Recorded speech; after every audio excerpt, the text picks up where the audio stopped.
ప్రకాష్ రెడ్డి గారు నమస్తే అండి. నమస్తే అండి. బాగున్నారా? బాగున్నాను సార్. ఎలా ఉన్నారు? ఫైన్ ఫైన్ అండి. ఏంటో బాగా ఈ మధ్యన ఈ మావిగన్ అనే పదం బాగా బయటకొస్తోంది. జగన్మోహన్ రెడ్డి గారు చెప్పటం గాదు గానీ, మావిగన్ అనంగానే ఆయనేదో ఆయన కోసం చెప్పుకున్నట్టుగా ఉంది. అమరావతి అనే పదాన్ని బయటికి తీసేసేసి మావిగన్ అని దాన్ని ప్రొజెక్ట్ చేసుకుంటున్నారు అని అంటున్నారు. అసలు వైఎస్ఆర్ కాంగ్రెస్ పార్టీ ఏం చెప్దామని అనుకుంటోంది మావిగన్ అనే పదానికి సంబంధించి? మీ ఎక్స్‌ప్లనేషన్ ఏ రకంగా ఉండే అవకాశం ఉంటుంది? ఇప్పుడు మా వీగన్ అనేసి జగన్ గారు ఒక ప్రెస్ మీట్‌లో చెప్పగానే ఇందులో గన్ ఉంది. మరి ఇందులో జగన్ హ్మ్. కనపడతాడని అనుకోకండి. హ్మ్. పేరు మీకు నచ్చింది పెట్టుకోండన్నారు. హ్మ్. సో, ఇందులో జగన్ గారు ఇది ఎన్టీఆర్ మహానగరంగా రాజధాని ప్రాంతాన్ని హ్మ్. మీరు పేరు మార్చండి. ఇందులో బందరు, తెనాలి, గుంటూరు, విజయవాడ ప్రాంతాన్ని మీరు కలపండి. ఇందులో ఎన్టీ రామారావు గారి స్వస్థలం నిమ్మకూరు వచ్చేలా, ఎన్టీఆర్ గారి పేరు మీద ఉన్నటువంటి జిల్లా ఇందులో వచ్చేలా, మరి అమరావతి ఉన్నటువంటి ఎన్టీఆర్ గుంటూరు జిల్లా. ఇందులో వచ్చేలాగా. హ్మ్. సో, ఈ ఓవరాల్‌గా ఇది ఒక గ్రేటర్ క్యాపిటల్ సిటీగా దీనికి మీరు నందమూరి మహానగరమనో, లేదా ఎన్టీఆర్ మహానగరమనో పెట్టుకోండి అని చెప్పుంటే ఇంత కాంట్రోవర్సీ చేసేవాళ్ళు కాదేమో. హుహు. ఎందుకంటే అట్‌లీస్ట్ కొంత డైల్యూషన్ జరిగేది. రైట్. ఇందులో ఇదేంటంటే జగన్ గారిని డిస్ట్రక్షన్ను చేస్తున్నారనేటువంటి అభిప్రాయంతోనే చూస్తున్నారు. అదే ప్రచారం చేస్తున్నారు. ఓకే. ఓకే. సో, ఎవరైతే తెలుగుదేశం పార్టీకి సంబంధించినటువంటి హ్మ్. కొంతమంది. హ్మ్. మరి అందరూ ఆ మాట అనట్లేదు. సో, ఇక్కడ జగన్ గారి ఆలోచన ఫస్ట్ నుంచి గూడా ఈ రాష్ట్ర సంపద ప్రతి ఒక్కరికి చెందుతుంది. ఈ రాష్ట్రంలో అభివృద్ధి ప్రతి ప్రాంతంలోనూ జరగాలి అనేటువంటి ఒక విధానంతోను, నినాదంతోనే ఆయన ముందుకెళ్లారు. హ్మ్. సో, అంతకుముందు కొన్ని ప్రపోజల్స్ ఇచ్చినప్పటికి గూడా అవన్నిటిని గూడా తెలుగుదేశం పార్టీ 14, 19 కాలంలో అధికారంలో ఉన్నప్పుడు జగన్ గారి ప్రపోజల్‌ని ఏది కూడా పట్టించుకోకుండా ముందుకెళ్ళింది. సో, జగన్ గారు గూడా అసెంబ్లీలో అమరావతికి వ్యతిరేకంగా ఓటు వేయలేదు. కొత్త రాజధాని అవసరమనే మాట్లాడారు. హ్మ్. కానీ ప్రభుత్వం భూములు కొనాలి అని మాట్లాడారు. అవకాశం ఉంటే ప్రభుత్వ భూముల్లో కడదామన్నారు. యెస్. లేదు మీరు ఫిక్స్ అయ్యారు గాబట్టి అమరావతి ప్రాంతం అనేసి ప్రభుత్వము ఆ భూములు కొనాలన్నారు. రైట్. జగన్ గారి ఆలోచన ఏంటంటే, మీరు రూ. 1,00,00,000 50,000 ఎకరాలకు బేసిక్ ఇన్‌ఫ్రాస్ట్రక్చర్ డెవలప్‌మెంట్‌కి ఖర్చు పెడతామంటున్నారు. అవును. హ్మ్. అందులో 5% అంటే ఎకరాకు 10,00,000 ఇస్తే ఈ 50,000 ఎకరాలు అంటే రూ. 5,000,00,00,000 ఖర్చు పెడితే ఆ భూములు ప్రభుత్వానికి సొంతం అవుతాయి. రైట్. ల్యాండ్ అక్విజిషన్ చేయొచ్చు. హ్మ్. లేదు రూ. 20,00,000 ఎకరాకు చెల్లించినా గూడా 10% ఇదైతే ఈ 1,00,00,000 10% ఉంది. అందులో 10,000 రూపాయలతోనే రాజధాని ప్రాంతం అంతా కూడా ప్రభుత్వం సొంతమైతుంది. యెస్. సో, అప్పుడు ఏమవుతదంటే మీకు ఏదైతే డెవలప్డ్ ప్లాట్స్ అనేటివి ఉంటాయో, హ్మ్. సో, ఈ బేసిక్ ఇన్‌ఫ్రాస్ట్రక్చర్‌కి కావాల్సినటువంటి 50% 50% ఏరియా ఏదైతే roads, other infrastructure, common spaces, parks, affordable హౌసెస్‌కి యెస్. సంబంధించినటువంటి 50% ల్యాండ్ పక్కన పెడితే, హ్మ్. 50% డెవలప్డ్ ప్లాట్స్ ఉంటాయో, అవన్నీ గూడా ప్రభుత్వానికి చెందుతాయి. అవును. అంటే చంద్రబాబు నాయుడు గారు చెప్పిన ఒక మాట మనం ఇక్కడ నమ్ముదాం. హ్మ్. రేపొద్దున అమరావతి నిర్మాణం పూర్తయిన తర్వాత ఈ ప్రాంతంలో గజం రూ. 1,00,000 అమ్ముడుపోతుంది అని చంద్రబాబు గారు అన్నారు.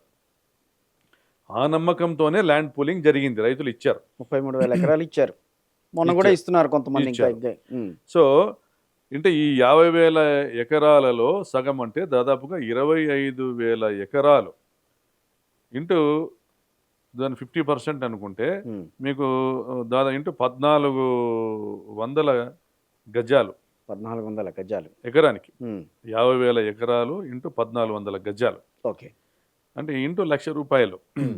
ఆ! అర్థమైంది. ఇంటూ ఆ! రూ. 1,00,000. ఇంటూ రూ. 1,00,000 అంటే 2,800 గజాలు. 1,40,00,000 అనుకుందాం ఆ! సార్. 2,800 గజాలు ఇంటూ ఆహా! 50,000 ఎకరాలండి. ఓకే. సో, మీకు దాదాపుగా 14,00,00,000 రూపాయల ఆస్తి ప్రభుత్వ పరమైతది. రైట్. హ్మ్. మీరు పెడుతున్న పెట్టుబడి రూ. 1,00,00,000 బేసిక్ ఇన్‌ఫ్రాస్ట్రక్చర్ డెవలప్‌మెంట్‌కి ఒక రూ. 10,000 మీరు భూసేకరణకు. యెస్. ల్యాండ్ పూలింగ్‌కి కాదు. అవును. మరి భూసేకరణకి. ఇలా చేసి ఉండాలనేది జగన్ గారి అభిప్రాయం. హ్మ్. సో, ఈరోజు కూడా జగన్ గారు చెప్తున్నది ఈ చుట్టూ ఉన్నటువంటి ఈ గుంటూరు, విజయవాడ మరియు మచిలీపట్నం జిల్లాలను కలుపుకొని ఒక గ్రేటర్ క్యాపిటల్ రీజియన్ని మీరు ఏర్పాటు చేయగలిగితే ఆ డబ్బు ఖర్చు పెట్టండి. మీరు అధికారంలోకి వచ్చారు, ప్రజలు మిమ్మల్ని గెలిపించారు, మీరు గత 20 నెలలుగా 3.5 లక్షల కోట్ల అప్పులు తెచ్చారు. జగన్ గారు 60 నెలలలో 3,20,000 కోట్ల అప్పు తెస్తేనే రాష్ట్రం శ్రీలంక అవుతుంది అన్నారు. మరి 20 నెలల్లోనే మీరు 3.5 లక్షల కోట్ల అప్పులు తెచ్చారు. ఇప్పటికి దాదాపు 50,000 కోట్ల రూపాయలు అమరావతికి కేటాయించారు. మీరు అధికారంలో ఉన్నారు, ముందుకు వెళ్తారు. ముందుకు వెళ్ళే వాళ్ళు ఎటుగా ఈ 28 గ్రామాల రైతులను వాళ్లకు మాత్రమే ప్రయోజనం చేస్తారు. అంటే 28 గ్రామాల రైతులకు మాత్రమే ఈ 14 లక్షల కోట్ల రూపాయల సంపదను, అంటే దాంట్లో అట్లీస్ట్ 50% ప్లాట్స్ వాళ్ళకి ఇచ్చిన, అంటే 7 లక్షల కోట్ల రూపాయల సంపదను వారికి ఇచ్చేటువంటి కార్యక్రమం చేసే బదులు పోనీ వారి ముసుగులో ఉన్నటువంటి మీ బినామీలు ఎవరైతే రైతుల దగ్గర ఎవరి దగ్గర భూములు లేవు ఇప్పుడు ఆల్రెడీ ప్రతిరోజు కొనుగోలు జరిగిపోతుంది. ఒకవైపు అగ్రిమెంట్లు అవుతా ఉన్నాయి. ప్రతిరోజు ఎకరం 30 లక్షలకో 40 లక్షలకో, ఆ రోజు 10 లక్షలు ఉన్నది, ఈరోజు 30 లక్షలకో 40 లక్షలకో 50 లక్షలకో కోటి రూపాయలకు అగ్రిమెంట్లు అయిపోతా ఉన్నాయి. సో ఈ డెవలప్డ్ ఫ్లాట్స్ను మీకు వచ్చేది ఎప్పుడో, తర్వాత మీరు అనుభవించేది ఎప్పుడో, మీరు అమ్ముకునేది ఎప్పుడో మాకు ఇచ్చేసేయండి అని ఇన్వెస్టర్స్ చేసుకుంటూ వెళ్తా ఉన్నారు. మీరు కూడా ఏమన్నా కొన్నారు అక్కడ? అంత డబ్బులు మా దగ్గర లేవండి. మా జిల్లాలో కేశవ్ గారు, సునీత గారు కొన్నట్టుగా గతంలో నాకు తెలిసి సిట్టు నివేదిక ఇచ్చినట్టుంది. సో అలాగా ఇటువంటి ఒక పెద్ద యాక్టివిటీ వల్ల స్థానిక రైతులకు ఉపయోగం లేకుండా, స్థానిక ప్రజలకు ఉపయోగం లేకుండా ఇది ఒక ప్రైవేట్ రాజధానిగా మార్చి కొంతమంది ప్రైవేటు వ్యక్తులకు, వ్యాపారస్తులకు, పెట్టుబడిదారులకు మాత్రమే ఇది కల్పవృక్షంలో మీరు మారుస్తున్నారు. మీరు అన్నదానికి కొనసాగింపు ఏంటనంటే, ఈ రాజధానిలో డబ్బున్న వాళ్ళకే ప్రాధాన్యత, వాళ్ళకే రోడ్లు ఉంటాయి, వాళ్ళకే ఇళ్ళు ఉంటాయి, పేదలను ఎక్కడ కూడా అక్కడ అలౌ చేయడానికి లేదు. ఆ రకంగా దీన్ని మొత్తం ఏదో సుందరీకరిస్తున్నారు. దాన్ని డిజైన్ చేసింది కూడా ఆ రకంగా డిజైన్ చేస్తున్నారు. ఉండట ఓన్లీ మల్టీనేషనల్ కంపెనీస్ నుంచి వచ్చినటువంటి ప్రతినిధులు వాళ్ళే కనపడాలి. సో అలాంటి ప్రపంచ స్థాయి రాజధాని, ఆంధ్రప్రదేశ్ రాష్ట్ర వాస్తవికత ఎక్కడ కనపడకూడదు. ఆంధ్రప్రదేశ్ రాష్ట్రంలో ఉన్న ఏ ఇతర సామాజిక వర్గాలు కనపడకూడదు. 5% అఫోర్డబుల్ హౌసింగ్ కి ప్లాట్లు కేటాయించినప్పటికీ కూడా on record CRDA guide lines లో కేటాయించినప్పటికి కూడా గత ప్రభుత్వంలో 50,000 మంది పేదలకు, ఈ ప్రాంత పేదలకు ఇళ్ల పట్టాలు ఇచ్చి ఇల్లు నిర్మించేటువంటి కార్యక్రమం చేపట్టాలన్నా కూడా ఇది డెమోగ్రఫికల్ ఇంబ్యాలెన్స్ వస్తుంది. ఇది పెద్దవారు ఉన్నటువంటి ప్రాంతంలో చిన్న వారు రాకూడదు. బీసీ, ఎస్సీ, ఎస్టీ, మైనారిటీ కులాలు ఇక్కడ నివాసం ఉంటే ఈ ప్రాంతాన్ని అందం కోల్పోతుంది అనేటువంటి విధంగా మాట్లాడారు. అవును. మరి వారి మనస్తత్వము ఎలా ఉంది, ఏ స్థాయిలో వారిలో ఆ దురహంకారం వచ్చిందనేది ఒక్క మాట అంటాను, మీకు ఇబ్బంది కలగచ్చు. మీరు 5 ఏళ్ళు అధికారంలో ఉన్నారు, ఎందుకని దాన్ని అమరావతి మీద దృష్టి కేంద్రీకరించలేకపోయారు? సో మేము అధికారంలో ఉన్నప్పుడు 2 సంవత్సరాలు కోవిడ్ వల్ల దాదాపు 72,000 కోట్ల రూపాయల ఆదాయం తగ్గిపోయింది. కోవిడ్ సమయంలో ప్రజల్ని కాపాడుకోవడమే ప్రథమ లక్ష్యంగా మా ప్రభుత్వం పనిచేసింది. రైట్. సో 5 సంవత్సరాల్లో మేము మా ప్రియారిటీగా ప్రతి గ్రామంలో కూడా సచివాలయ వ్యవస్థ, వాలంటీర్ల వ్యవస్థ, రైతు భరోసా కేంద్రాలు ఇవన్నీ ఏర్పాటు చేసి ప్రజలకు ప్రభుత్వం నేరుగా వారి ఇళ్ల ముంగిటికి వచ్చి సంక్షేమ పథకాల ద్వారా వారిని కాపాడుకునేటువంటి కార్యక్రమం చేశాం. Direct beneficiary transfer are non direct beneficiary transfer 4.5 లక్షల కోట్ల రూపాయలతో పేద వర్గాలకు సంక్షేమ అభివృద్ధి కార్యక్రమాలు మేము చేశాం. సో విద్యా వైద్యానికి ప్రాధాన్యతనిచ్చాం. సో ఇవి కాకుండా అనేక అభివృద్ధి కార్యక్రమాలు చేసినప్పటికీ కూడా సో మేము అమరావతి మీద దృష్టి పెట్టలేదన్న విమర్శ మా పైన ఉంది. ఎందుకంటే అమరావతి ప్రాజెక్ట్ అనేది ఇది నిరంతర ప్రక్రియ, అంటే రాజధాని నిర్మాణం అనేది నిరంతర ప్రక్రియ. ఫస్ట్ నుంచి జగన్ గారు చెప్తూ వచ్చారు, ఇప్పుడు చంద్రబాబు నాయుడు గారు కూడా అదే అన్నారు. అందుకే జగన్ గారు దీని మీద చేస్తున్న ప్రపోజల్ ఏంటంటే, ఏదైతే లక్షల కోట్ల రూపాయల సంపద మీరు ఇక్కడ సృష్టిస్తామంటున్నారో మీరు 13 జిల్లాలకు పంచడానికి సిద్ధంగా లేరు, అభివృద్ధి వికేంద్రీకరణకు మీరు సిద్ధంగా లేరు. మీరు ఉత్తరాంధ్రను, రాయలసీమ ప్రాంతాన్ని, ఆ ప్రాంతాన్ని అభివృద్ధి చేయాలనేటువంటి ఆలోచన మీకు లేదు. మమ్మల్ని మనుషులుగానే మీరు చూడట్లేదు. పోనీ మీ పక్కనున్నటువంటి ఎన్టీఆర్ గారి స్వస్థలమైనటువంటి ఉమ్మడి కృష్ణా జిల్లాను, అమరావతి ప్రాంతమైనటువంటి గుంటూరు జిల్లాను కూడా కలుపుకొని గ్రేటర్ క్యాపిటల్ రీజనల్ డెవలప్మెంట్ అథారిటీగా దీన్ని మార్చి ఎన్టీఆర్ మహానగరంగా అయినా మీరు పేరు పెట్టుకొని ఈ ప్రాంతంలో ఉన్న వాళ్ళందరికైనా ఈ లక్షల కోట్ల సంపదను పంచండి అని ఆయన ఇండైరెక్ట్గా చెప్పడం జరిగింది. సో దీంట్లో ఆయన ఆయన భావ్యము ఆయన భావము ఆయన భాష్యము ఏది కూడా మాకైతే తప్పు అనిపించట్లేదు. మీరు ఈరోజు మీకు గమనిస్తే తప్పు అనిపించకపోవచ్చు. ఆ టీడీపీ వాళ్ళు కూడా చాలా మంది మొన్న ఈ మధ్య మాట్లాడుతూ ఇది 11 ఏళ్ల క్రితమే చంద్రబాబు నాయుడు గారి ఆలోచన ఇది అని అంటున్నారు. There ends the issue. నిజమేనా? There ends the issue. ఇప్పుడు నాకు తెలిసి పట్టాభి గారు అన్నట్టు ఆ, అన్నప్పుడు చంద్రబాబు గారి మనసులో ఉన్నదే గతంలో ఆలోచన, ఆయనకు వచ్చిన ఆలోచన ఇప్పుడు జగన్ గారికి వచ్చింది అంటున్నారు. మరి ఇంప్లిమెంట్ చేయండి, ఎవరు వద్దన్నారు? ఉమ్. ఇంప్లిమెంట్ చేయండి, ఆ పదం నచ్చలేదేమోనండి. మార్చుకోండి, ఎన్టీఆర్ గారి పేరు పెట్టండి. నావిగన్ అనగానే మీరు అన్నట్టుగా ఇందాక ఆహా, జగన్ గారి పేరు మీరు వస్తుంది. ఎన్టీఆర్ గారి పేరు పెట్టండి. ఇప్పుడు కమరావతి అనేసి పెట్టమనేసి ఈమె చెప్తున్నారు, పురంధరి మన రేణుకా రేణుకా చౌదరి. చౌదరి గారు. ఉమ్. సో మరి రేణుకా చౌదరి గారు చెప్పిన పేరు కంటే కూడా ఎన్టీఆర్ గారి పేరుకి యాక్సెప్టెన్స్ వస్తుంది, అన్ని వర్గాల నుంచి కూడా యాక్సెప్టెన్స్ వస్తుంది. దాంట్లో ఎవరు కూడా కాంట్రవర్సీ చేయరు, ఎవరు కూడా దాన్ని అబ్జెక్షన్ చేయరు, um. Including YSR Congress party. కానీ మావిగన్ అనే పదాన్ని వైఎస్ఆర్ కాంగ్రెస్ పార్టీకి సంబంధించిన నేతలంతా కూడా ఒప్పుకున్నారు. ఆయన ఏం చెప్తే వీళ్ళు అవి ఒప్పేసుకుంటున్నారు ఎస్ అని చెప్పి ఒక కథనం బయటకు వచ్చింది. వీళ్ళు అంత మరి వీళ్ళు ఇట్లాంటి వాళ్ళ అట్లాంటి వాళ్ళ అని చెప్పి కథనం వచ్చింది. అంటే ఏంటది అంత మరి ఆ, అంటే మిమ్మల్ని అసక్తులు చేసే ప్రయత్నమా లేకపోతే మిమ్మల్ని కించపరిచే ప్రయత్నమా అది? అంటే నపుంసకుల్ని చేసే ప్రయత్నమా? మరి మీరు నేను ఆ మాట అనలేక ఏమనుకుంటున్నారు? నేను కాదు, మీరు ఏమనుకుంటున్నారు? నాకు తెలిసి రాధాకృష్ణ గారు ఆ, ఎంతో కొంత ఈ మధ్య రాధాకృష్ణ గారు ప్రభుత్వం చేస్తున్న తప్పుల్ని ఎత్తి చూపుతా ఉన్నారు. ఎంతో కొంత పర్లేదు ఆ, అనేసి అనుకునేవాళ్ళం. ఉమ్, ఆ, పోనీ ఇప్పుడు మరి ఈ వ్యాఖ్యలు చూస్తే ఉమ్, సో ఆయనలో చంద్రబాబు పట్ల నిగూఢంగా దాగి ఉన్న అసంతృప్తిని కొంత వాస్తవికత రూపంలో అక్షరాలలో మలిచి ప్రభుత్వానికి కొన్ని వ్యతిరేక వార్తలు రాసేవాళ్ళేమో. మరి టీవీ5 యాజమాన్యానికి టీటీడీ చైర్మన్ ఇచ్చినట్లుగా ఉమ్, సో రాధాకృష్ణ గారికి ఏమి ఇవ్వలేదనే బాధ ఉండొచ్చు. ఓకే. సో ఇప్పుడు అవకాశం దొరికింది, ఉమ్, చంద్రబాబు గారిని భుజాన వేసుకుని మళ్ళీ జగన్మోహన్ రెడ్డి రకంగా గారిని జగన్మోహన్. వ్యతిరేకించి జగన్మోహన్ రెడ్డి గారి పైన యుద్ధం చేసే అవకాశం దొరికింది. ఇది సద్వినియోగం చేసుకుంటే ఒక పెద్ద జాక్పాట్ కొడతాము అనుకున్నారో ఏమో రాధాకృష్ణ గారు. ఉమ్, మరి వారి వ్యాఖ్యానాల్లో వైఎస్ఆర్ కాంగ్రెస్ పార్టీ నాయకులు సైకోలుగా అభివర్ణిస్తూ ఉమ్, జగన్మోహన్ రెడ్డి గారు ఏది చెప్తే అది వెన్నెముక లేకుండా అనుసరించేటువంటి వ్యక్తులు వీళ్ళు.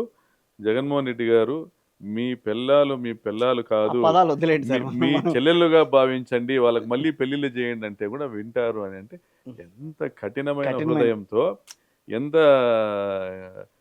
దుర్మార్గమైన మనస్తత్వంతో మాట్లాడడం అనేది ఇది చాలా తప్పు. ఇది ఈ రాష్ట్రంలోని వైఎస్ఆర్ కాంగ్రెస్ పార్టీ కార్యకర్తల ప్రతి ఒక్కరి మనస్సును కూడా గాయపరిచింది. మీ ఇంటిలో మహిళలు అన్నప్పుడు మీరు ఎలాగైతే అంత ఏకమై అన్నమాట ఒకటైతే దాన్ని 10గా మార్చి పలువలు చెలువలుగా మార్చి రాష్ట్ర వ్యాప్తంగా మహిళల్లో కానీ ప్రజల్లో కానీ ఒక వ్యతిరేకత వచ్చేలా మీరు ఉపయోగించుకొని రాజకీయం చేశారు. ఇక్కడ మేము అన్నీ చేయాల్సిన అక్కర్లేదు, నేరుగా మీరే మాట్లాడారు. సో వైఎస్ఆర్ కాంగ్రెస్ పార్టీ కార్యకర్తల్లో ప్రతి ఇంట్లో కూడా ఇది చర్చ జరుగుతుంది. కాబట్టి ఇది తప్పు అని తెలియజెప్పడానికే ఈరోజు ఏబిఎన్ కార్యాలయానికి వెళ్ళి ప్రొటెస్ట్ చేయడం జరిగింది. ప్రొటెస్ట్ చేస్తూ మాట్లాడడం కూడా జరిగింది, మీడియాతో మాట్లాడడం కూడా జరిగింది. తప్పు. పత్రికా విలువలకు తిలోదకాలు ఇచ్చినటువంటి రాధాకృష్ణ గారు ఇదే మాటలు మీరు కానీ ఇంకొక ఛానల్ కానీ ఇంకొకరు కానీ తెలుగుదేశం పార్టీ కార్యకర్తలను ఉద్దేశించి మాట్లాడగలుగుతారా? మాట్లాడితే వారు బాధపడరా? పార్టీ ఒక సిద్ధాంతాన్ని నమ్మి పనిచేసేటువంటి వ్యక్తులం మేము. కార్యకర్తలుగా జగన్మోహన్ రెడ్డి గారి జెండా, రాజశేఖర రెడ్డి గారి ఎజెండాతో ఈ రాష్ట్రానికి మేలు చేయాలనేటువంటి ఆలోచనతో ముందుకు వచ్చినటువంటి వాళ్ళం మేమందరం కూడా. మాకు వ్యక్తిగత జీవితాలు ఉంటాయి, మా వ్యక్తిగత జీవితాలన్నీ మాకుంటాయి. సో దాంట్లో సహధర్మచారిని వీళ్ళు ఈ రకంగా మాట్లాడిన తర్వాత మేము ఆ రకంగా ఊహించుకోవడం కూడా చాలా ఘోరంగా ఉంటుంది. కాబట్టి ఇది తప్పు, దీన్ని ఖండిస్తాను. మావిగన్ అనే పదం బయటికి తీసుకురావడంతో పాటుగా వైఎస్ఆర్ కాంగ్రెస్ పార్టీ కూడా మొదటి నుంచి కొంచెం తర్జన భర్జన పడింది ఈ విషయాన్ని ఏ రకంగా మనం సమర్థించుకోవాలనే విషయంలో. దాన్ని మీరు విషయం ఓకే అంటారు? అంటారా? మావిగన్ అనే ఆయన పదం చెప్పడంతో ఉమ్. ఆ విషయంలో కొంచెం మీరు దీన్ని ఏ రకంగా మనం ప్రజల్లోకి తీసుకెళ్లాలనే విషయంలో మీకు ఒక క్లారిటీ అనేది ఉందా అని అంటే మీరేం చెప్తారు? అంటే నేను రాయలసీమ ప్రాంతానికి సంబంధించిన వాడినండి. హ్మ్. ఇది మావిగన్ అనేది ఆ 3 జిల్లాలకు సంబంధించింది అనుకోండి. కాబట్టి యెస్. హ్మ్. కృష్ణా, గుంటూరు, కానీ ఒకటి మచిలీపట్నం. యెస్. నేను ఇంకొకటి కొంచెం యాడ్ చేసి మాట్లాడతా. దాదాపుగా ఒక 20 నియోజకవర్గాల మీద మీరు వేసిన ఈ పదం అనేది ప్రభావం చూపిస్తుంది. మంచిదే గదా! మంచిదే గదా! అది ఇప్పుడు పాజిటివా? నెగెటివా? అనేది మనం తర్వాత జనంకి వదిలేద్దాం. ఏదైనా అండి జనం హ్మ్. మంచి కోసమే చెప్తున్నారు జగన్ గారు. హ్మ్. ప్రయోజనాలు ఏవైతే ఈరోజు ఒక ప్రాంతం పొందుతా ఉందో, ఒక ప్రాంతం పేరుతో అమరావతి రాజధాని పేరుతో కొంతమంది వ్యక్తులు పొందుతున్నారో, అది ఈ ప్రాంత ప్రజలకు చెందాలి అనేసి ఆయన కోరుతా ఉన్నారు. ఉమ్మడి రాష్ట్రానికి కోరట్లే. పోనీ యెస్. మనం 13 జిల్లాల రాష్ట్రానికి కోరట్లే. కోరట్ల. అవును. పోనీ ఈ చుట్టూ ఉన్నటువంటి రామారావు గారి పుట్టిన జిల్లా, రామారావు గారి పేరున్న జిల్లా, హ్మ్. అమరావతి ప్రాంతం ఉన్న జిల్లా. హ్మ్. ఈ 3 ప్రాంతాలకైనా కనీసం 5 ఊర్లైనా అడిగారు పాండవులు ఆ రోజు. అవును. 5 ఊర్లైనా అడిగారు పాండవులు ఆ రోజు. యుద్ధం వద్దు సంధి చేసుకుందాం అనేసి. అవును. నీకు సూది మొన మోపినంత కూడా ఇవ్వనన్నాడు దుర్యోధనుడు. దుర్యోధనుడు. ఫలితము కురుక్షేత్రం. కురుక్షేత్ర యుద్ధం. హ్మ్. ఏమైంది? హ్మ్. ధర్మం జయించింది. రైట్. అన్యాయము అంతమైంది. హ్మ్. సో, మీరు చెప్పేది అదే. రేపు రాబోయే రోజుల్లో గూడా మేము చేయాలనుకున్నది మేము చేద్దామని అనుకుంటున్నాం. సో, మేం మేం దానికి మేము we are not against Amaravati at hmm. Any instance. ఆ మాట కరెక్ట్‌గా రావట్లేదని మొన్న ఇంటర్వ్యూలో కూడా చెప్పారే జగన్ హ్మ్. గారు. We are not against Amaravati at any instance. అలాంటప్పుడు మీరు అమరావతికి చట్టబద్ధత కల్పిస్తున్న రోజున మీరెందుకు లేరు అని చెప్పి చాలామంది మాట్లాడుతున్నారు. చట్టబద్ధత చంద్రబాబు గారు ప్రచారం చేసుకుంటున్న ప్రపంచ స్థాయి అమరావతికి గత 5 సంవత్సరాలు అంటే 14, 19లో ఆయన ఖర్చు పెట్టింది 5,000 కోట్లు. హ్మ్. ఇచ్చిన పేమెంట్ 3,000 కోట్లు. ఆయనకే లేని ఆయనకే లేని ఈ ఒక కమిట్మెంట్ ప్రచారం పైన ఉన్నటువంటి కమిట్మెంటు దాన్ని సంపూర్ణంగా పూర్తి చేసేటువంటి అమరావతి నిర్మాణం పూర్తి చేసే దాంట్లో ఆయనకే కమిట్మెంట్ లేదని ప్రూవ్ అయింది ఆల్రెడీ. 14-19 మధ్య 5 సంవత్సరాలు 5,000 కోట్లు ఖర్చు పెట్టారు. రైట్. హ్మ్. మరి ఇప్పుడేమంటా ఉన్నారు? ఇది ఇప్పుడిప్పుడే అవ్వదంటున్నారు చంద్రబాబు గారు. నిరంతర ప్రక్రియ. ఇది ఇప్పుడిప్పుడే అవ్వదంటున్నారు. నిరంతర ప్రక్రియ అంటున్నారు. హ్మ్. జనరల్‌గా ఒక రాజధాని అనేది మనం ఇక్కడ ముద్రేసి ఇది రాజధాని అని చెప్తే అవ్వదు. హ్మ్. ఒక ఒక ఇన్‌ఫ్రాస్ట్రక్చర్ ఆల్రెడీ ఏర్పాటైనటువంటి ప్రాంతము, కొంత నీరున్నటువంటి ప్రాంతము, అందరూ వచ్చి ఇక్కడ సెటిల్ అయితే అన్నటువంటి ప్రాంతము అనేది ఏదైతే ఉందో దాన్నే కొంత ఇంప్రూవ్ చేసుకుంటూ వెళ్ళడమే మనం మనకున్నటువంటి ఏకైక ఆప్షన్. యెస్. రాష్ట్ర విభజన తర్వాత రాష్ట్రంలో ఉన్న ఆర్థిక పరిస్థితులను దృష్ట్యా పెట్టుకొని సో మనకున్నటువంటి అవకాశం అదొక్కటే. అదే జగన్ గారు చెప్పారు వైజాగ్‌ను క్యాపిటల్‌గా చేసుకుందాము. ఎలాగో ఈయన నిర్మాణం చేశారు కాబట్టి అసెంబ్లీని ఇవన్నీ ఉపయోగించుకుందాం. ఎగ్జిక్యూటివ్ క్యాపిటల్‌గా ఆహ్, అన్నారు. వైజాగ్ లెజిస్లేటివ్ క్యాపిటల్‌గా విజయవాడ అన్నారు. తప్పేంటి? హ్మ్. మీరు తప్పన్నారు. సరే మీకు పట్టం కట్టారు. మీరు పూర్తి చేయమంటున్నాం కదా! 5 ఏళ్లలో. హ్మ్. నిరంతర ప్రక్రియ అంటే రేపొద్దున ఏ ప్రభుత్వం వచ్చినా నీకు దాన్ని కంటిన్యూ రాష్ట్రంలో చేయాలనే గదా! ఇప్పుడు పెట్టిన రాష్ట్రానికి చట్టబద్ధత. రాష్ట్రానికి వచ్చేటువంటి పన్నులు ఆదాయము, అన్నీ గూడా రాష్ట్రం దానికే తెచ్చేటువంటి పెట్టాలని. అప్పులు పెట్టాలని. అన్నీ కూడా దానికే పెట్టాలంటే ఎలాగా? పెట్టాలనే గదా! మే ఇప్పుడు చట్టబద్ధత కల్పిస్తోంది దానికది. మీరు అంటే దానికి ఇంక ఒప్పుకోవాల్సిందే అంటే అమరావతికి. మాకేం అభ్యంతరం లేదు. అది. కానీ 13 జిల్లాల ప్రజల్ని మీరు ఎండబెడతా ఉన్నారు. మీరు అది. అన్యాయం చేస్తా ఉన్నారు. ఆ పాయింట్ అక్కడ రావాల్సింది. మీరు హ్మ్. అన్యాయం చేస్తా ఉన్నారు. హ్మ్. ఇది మీ విఘ్నతకు వదిలేస్తున్నాము. మీ పార్టీ క్యాడర్ విఘ్నతకు వదిలేస్తున్నాము. ఈ రాష్ట్ర ప్రజల విఘ్నతకు వదిలేస్తా ఉన్నాము. నయాబ్ రాయ్‌పూర్ అనే రాజధానిని కట్టుకున్నప్పుడు, యెస్. అంత తొందరగా కట్టుకున్నప్పుడు, ఇది కట్టడానికి అంత లేట్ ఎందుకు? నయా రాయ్‌పూర్‌కి 1,700 కోట్లు ఖర్చు పెట్టారు. అయిపోయింది. 1,700 కోట్లు ఖర్చు పెట్టారు. దానికి మైనింగ్ ఆదాయము చాలా వచ్చింది. అక్కడ జనరేట్ అయిన రెవెన్యూ ఇప్పటికే దాదాపు 5,000-6,000 వేల కోట్ల రెవెన్యూ జనరేట్ అయ్యింది. యెస్. 1,700 కోట్లు చాలు. హ్మ్. మీరు ఇప్పుడు మొన్న జగన్ గారు కూడా మాట్లాడుతూ 20,000 కోట్లు అవుతుంది మొత్తం దీన్ని చేసుకోవాలంటే. హ్మ్. మీరు 2,00,000 కోట్లు పెట్టాలా అని అంటున్నారు. ఎక్కడి హ్మ్. నుంచి హ్మ్. తెస్తాం? హ్మ్. ఇంకొకటి ఆ! చెప్తున్నాను. 2,00,000 కోట్లు పెట్టక్కర్లేదు. మీరు కొత్తగా ఇంకొక 50,000 ఎకరాలు సెకండ్ ఫేజ్ పూల్ చేయక్కర్లేదు. ఈ 3 జిల్లాలు కలుపుకుంటే. అంతే. అర్థమైందండి? యెస్. మీకు ఏరియా పెరగాలి. మీకు ఏరియా పెరగాలి. విస్తృతమైనటువంటి ఒక ప్రాంతం గావాలి. మీరు you need not pool the land. హ్మ్. ఉన్నటువంటి ఈ నగరాలే గుంటూరు, విజయవాడ, ఈ బందర్ తెనాలి ఈ నగరాలను కలుపుతూ చేసుకోండి. యెస్. ఎవరొద్దన్నారు? హ్మ్.